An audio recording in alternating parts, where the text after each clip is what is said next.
Hey, Tom here, FlipAnything USA. So I've got a couple of my buddies here that are from my jiu-jitsu class. Got Matt and Tony, and I've been in this jiu-jitsu with these guys for about 2 years now, and they're way advanced compared to me. But they know I'm in real estate, and so we've been talking about it, and so they asked me to show them around a little bit and talk to them a little bit about what I do, and so that's what we're doing. And let's see if that light helps. So anyways, let's start talking.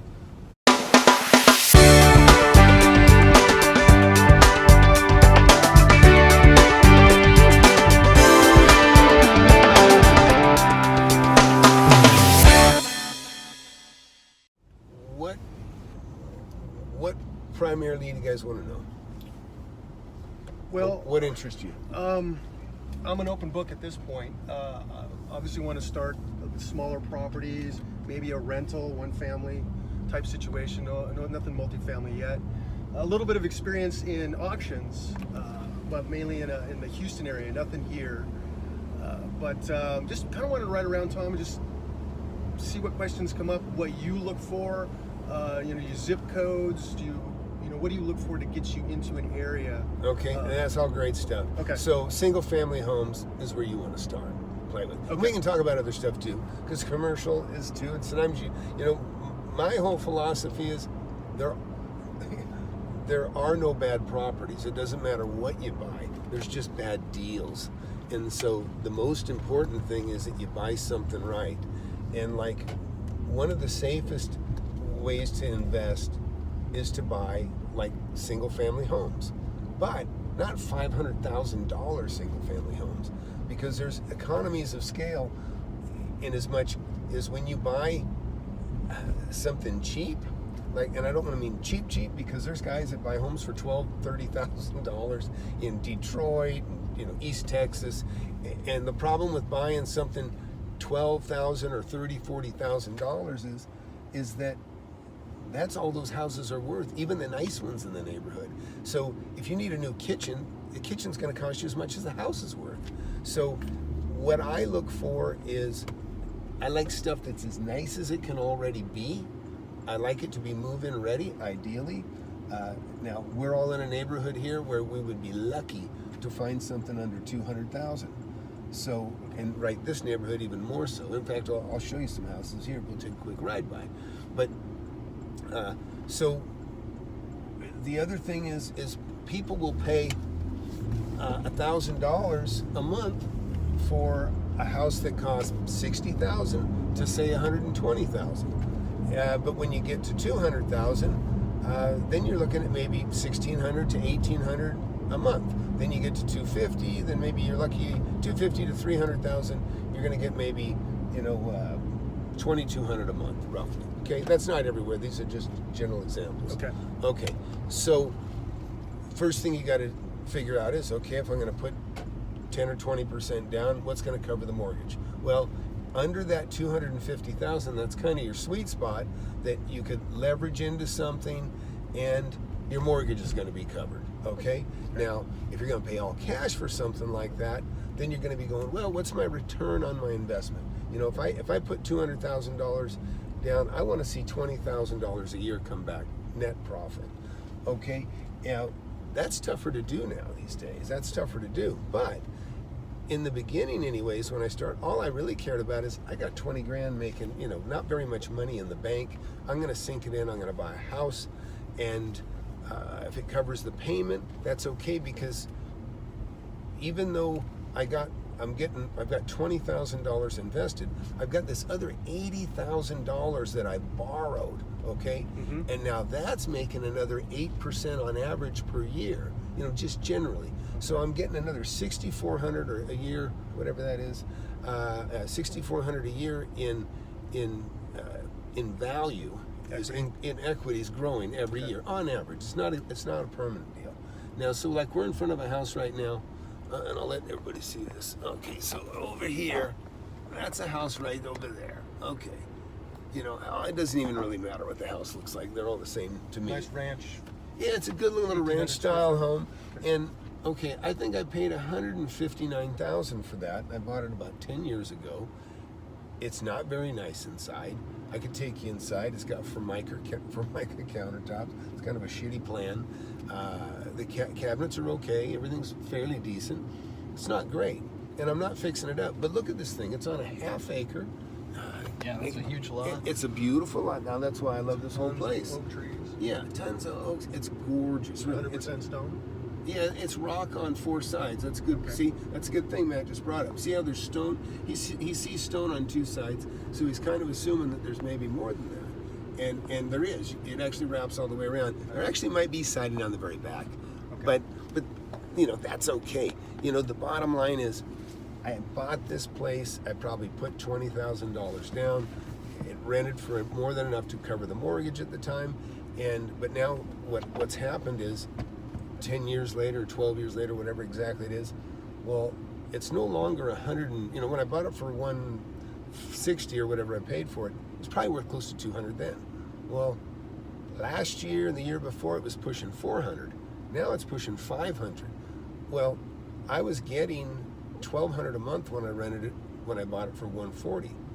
Now I'm getting $1,800 and it's worth damn near 500. So I'm losing a lot of money. Yeah, it's appreciated by over double, but your rent has not kept up. And that's what happens with houses in general, is the values go up and then they become a poor holding investment. So what I say is buy a house as cheap as you can get, but as in great a neighborhood as you can get, so that people will stay, people will, you know, pay, you know, make sure you got a good tenant. And then when the values go up, at some point you have to ask yourself, would I buy this?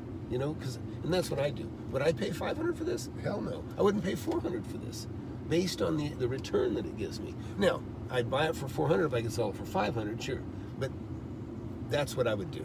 And so, like, that's what I did with this. Their lease expired, and it's like, you know, this no longer makes sense to hold, because I can take, let's just say I end up selling it for $450, which might happen.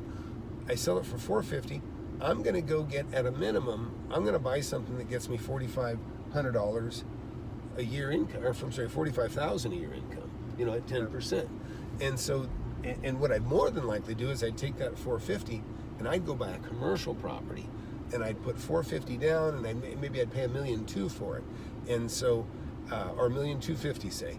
And so I'm going to borrow roughly $800,000, but I'm going to get 10% on my $450 that I put down, and then on the $800 that I borrow, $850 that I borrow, I'm going to pay about maybe 5% max, but I'm going to make 10% on the overall. So I'm going to make 5% on the $800, and I'm going to make 10% a year on the $450. So it's a great investment. Now I'm getting $90 out of a house right now that doesn't get me shit. It gets me, you know, I mean, it's paid for, and it gets, you know, whatever, maybe $2,000 a month.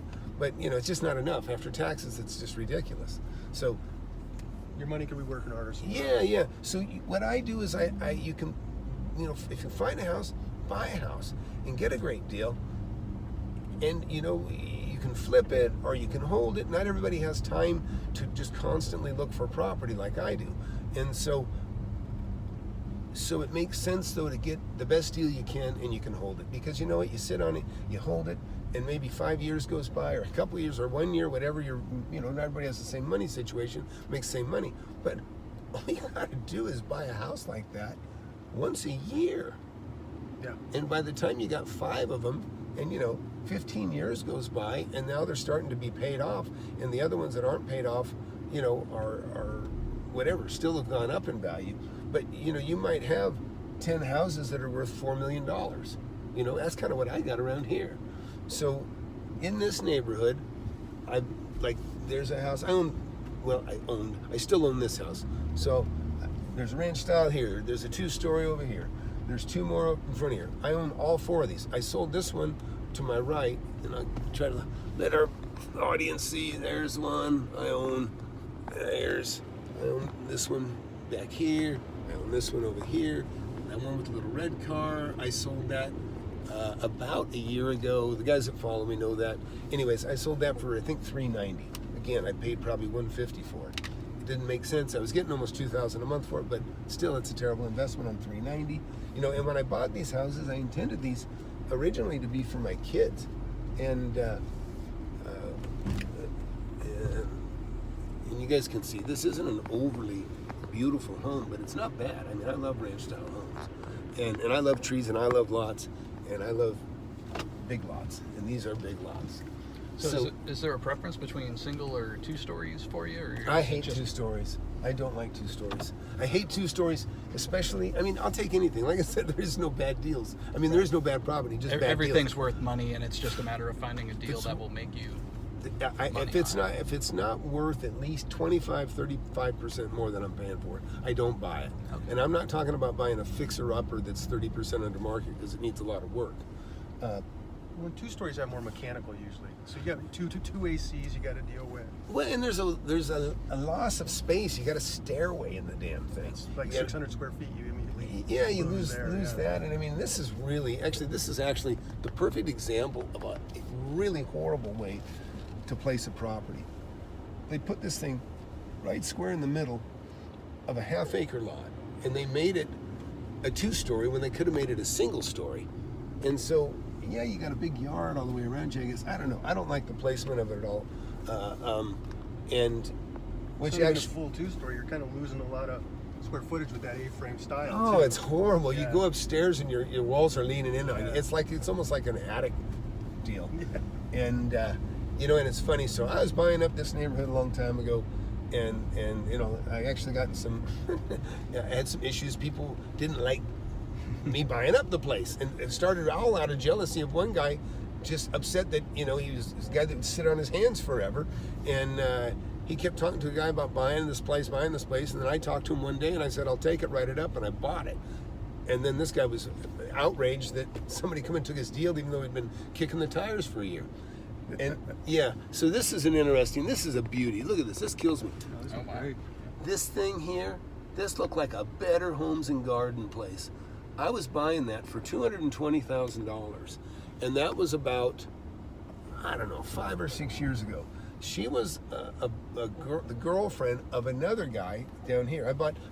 They both called me. They said, you know what, Tom, we know the neighborhood hates you. Well, the neighborhood doesn't hate me. Just a couple of pricks in the neighborhood hated me. And it was bullshit. But anyways, what happened was they said, we don't care. And most people don't. But they said, we want to sell our place. And so I said, you know what? I looked at them both. I made a deal. I said, okay, I'll buy them both. 220 and 220. I bought them both for 220, I think. And we make the deal, and then she talked to her neighbor and says, oh yeah, we're selling our place. I'm selling it to Tom. Oh no, don't sell it to, you know, even though I'm not a bad guy, I haven't done anything to anybody, improve every property I buy, but whatever.